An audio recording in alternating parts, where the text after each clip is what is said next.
Well, ladies and gentlemen, we are gathered here today to bid farewell to Sony and move back to Nikon completely.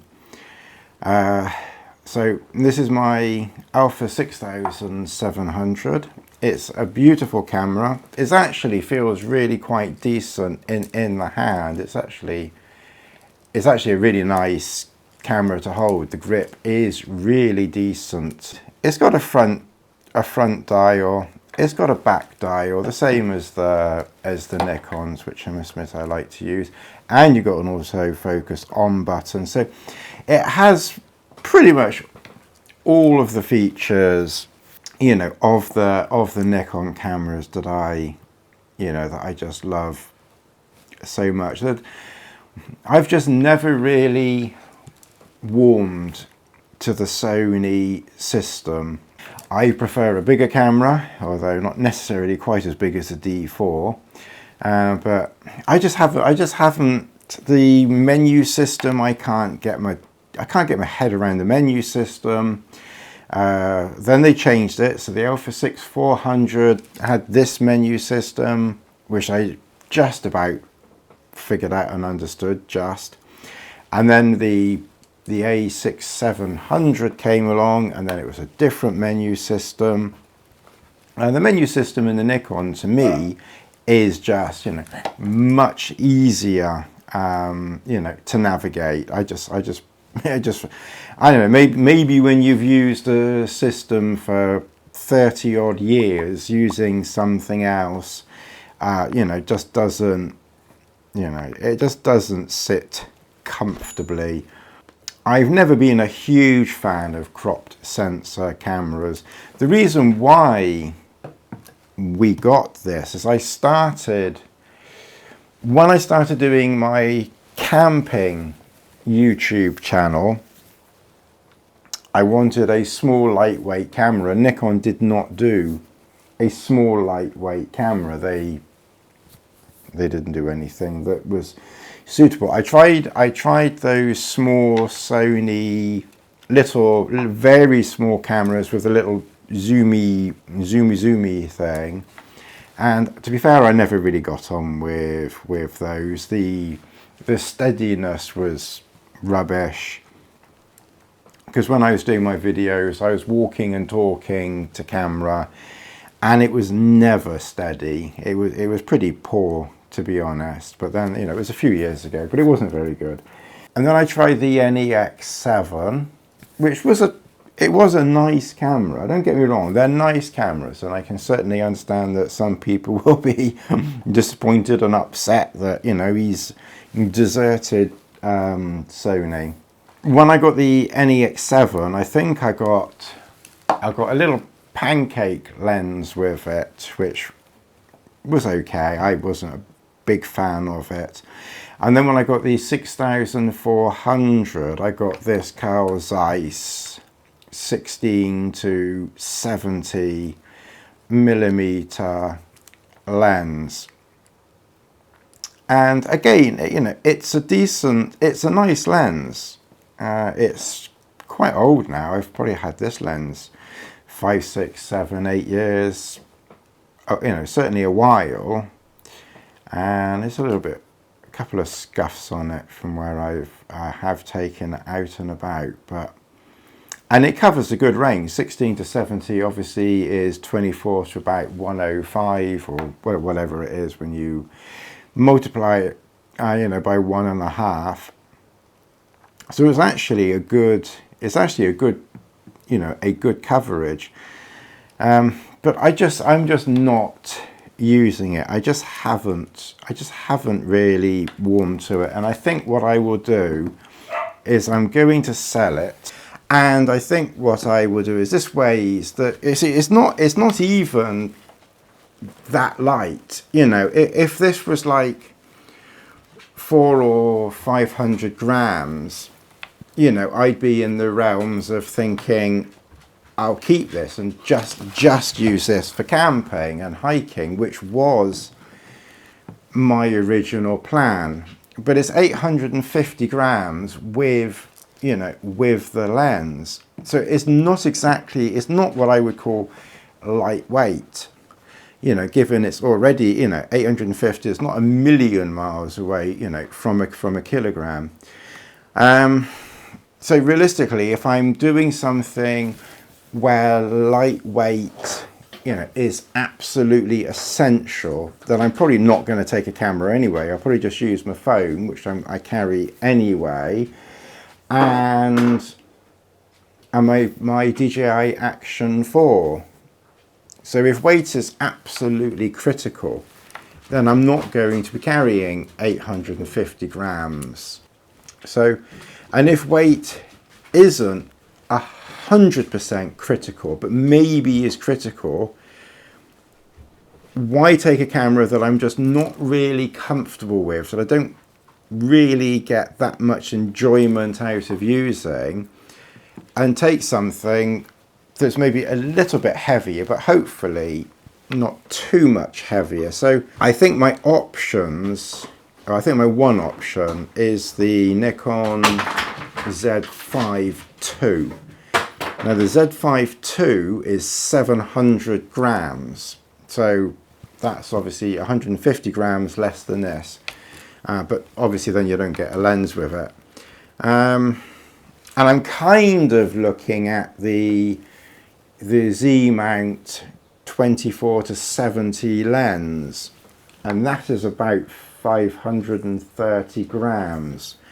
So I'm currently shooting this on the Z8 with the 24-120, and that 24-120 is around about 670, it's over 630, I think it's 630 grams. I was looking at the 24-200 Z lens on Nikon, but that's not an S lens, and I must admit I am a little bit of a snob, I'm afraid. And because it's not an S line lens, I'm kind of put off the 24-200.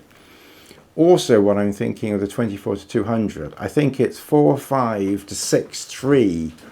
So by the time you've zoomed out to the 100 and certainly the 200 mark, you're almost at 6.3. And I'm partly thinking that where the Z5ii would be really beneficial is in the winter, because one, it's got lower megapixels, it's like 25 or whatever it is, but it's got less megapixel things, which obviously is going to be better than the Z8 in low light, so that would be good for winter. It's lighter for winter, so maybe in the summer, when my kit is just generally lighter, I can still get away with taking the Z8 if weight isn't, you know, really critical, and then use the Z5ii, one as a backup camera and two as a lighter winter alternative, but one that I might actually enjoy using. Excuse Bella playing with her toy. That I might actually use. The 24-70, I believe, is about 530 grams. So it's at least 100 grams lighter than the 24-120, and it's lighter than the 24-200. So I'm kind of thinking that if weight is more critical, better just go for the lighter camera, the Z5ii, and the lighter lens, the 24-70 Z mount. And then that would come to about 1,250 grams, which would be pretty much exactly 400 grams heavier than this, which is still 400 grams and is still, you know, it's, I'd then like be carrying just over a kilogram rather than just under a kilogram. But like I said, you know, maybe I would enjoy using it more. And I've never personally really warmed to the video on these, whereas I have to say the video on the Z cameras is really nice, and I've heard plenty of, on YouTube obviously, but I've heard plenty of comments about people using the ZF, which basically the Z5ii is a ZF. And I'm really tempted by the ZF. I really like that retro feel of a camera, because I had the FM2 like in the 1990s, more as a backup. I never really used it very much, but I do like the idea of the ZF, but it hasn't got the grip, although you can get one. And I'm just thinking that for what I want to be using it for specifically at the moment, which is a lightweight camera for camping, that the Z5ii just makes more sense than the ZF. So that's probably the direction that I'm going to go. It does mean sort of getting another lens that's kind of similar to the 24-120, but like I said, it is just, you know, it is just lighter. I have heard the 24-200 is very good, so you know, maybe that's an option. But then that you're adding weight, and I'm trying to take weight away. And to be fair, for most of what I do, hiking and camping, 24-70 probably would be, you know, more than enough. I don't think in this country we're going to be seeing very many, you know, wild animals that we need to zoom in on when we're camping. You know, I've got the Zoomy, this is the Z mount 100-400, so you know, I can add this in if necessary, and that's obviously an option. My Z mount, basically I've sent off my 24-70 2.8 to MBP. I think I'll be lucky to get, you know, a few £100 for it, but I think really now I'm getting to the point now where the 24-70 I've got in that lens there, so you know, that lens was almost superfluous to requirements. The reality is I'm not really going to be using the D4 much, not that I've used it much anyway, but you know, I think better to start consolidating things, and slowly over the next really year or two, probably, I don't think I'll be doing it over the next few months, but certainly over the next year or so, what I would like to do is, this is the old 14-24.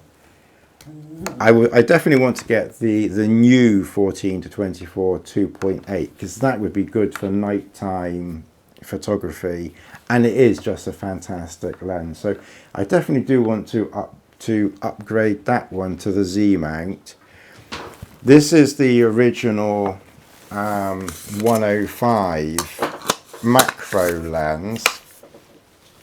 So this lens, I don't have an equivalent at the moment, so I won't sell this one until I can replace this with the new 105 Z mount. So I'll keep that, and I'll keep the D4 because obviously they can go together. And the same with this. I'll keep the 14-24 because I don't have an equivalent wide angle, because it only goes down to 24. So I don't have the 14-24 in Z at the moment, so I'll keep this one. I don't have a macro lens in Z at the moment, so I'll keep that one. And then of course my 500mm lens in the F mount, obviously I will keep that indefinitely until such time as I can get something more equivalent to that in the future. I really like that 400 2.8 TC, but that's a whole different ball game price range to even just replacing these bits here. And then the D4, I'll hang on to that certainly for the foreseeable future, because it's probably not going to go down in value a huge amount.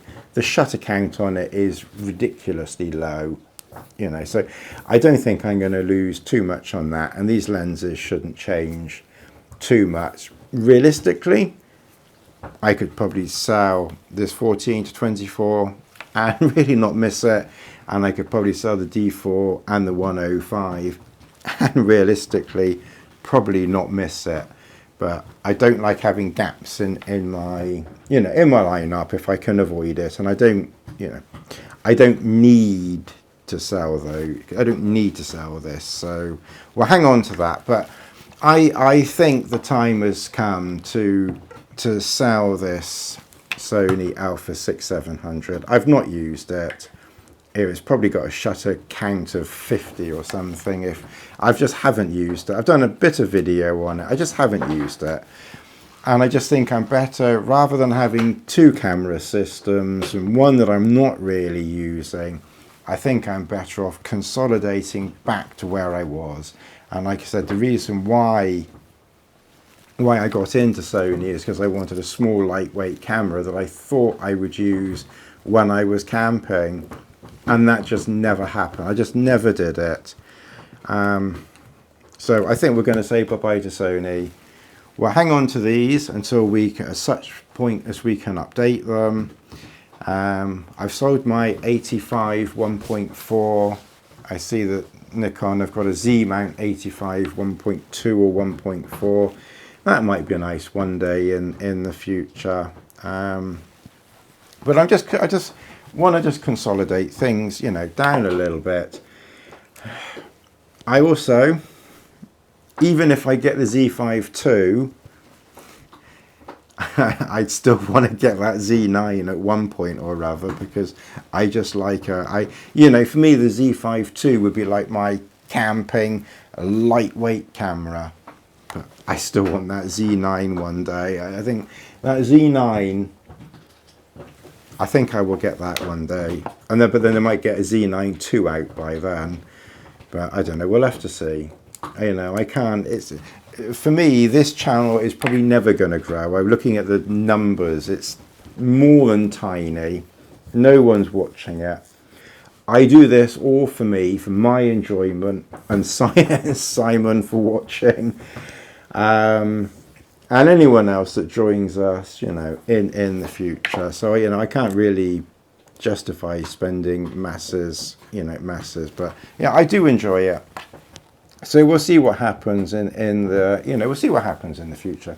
Like I said, I've always enjoyed photography, cameras, kit and such like that. So, and as always, the best that I can get, even if I don't use it very much. But who knows? Like I said, we did go to the pond the other day and we filmed some ducks.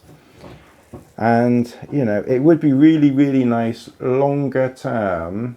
I've got this kind of dream where I don't know whether I can afford it or justify it or do it, but I've got this thing where I'd love to do a one-on-one safari in Africa, but, you know, just me and a driver and maybe a guide.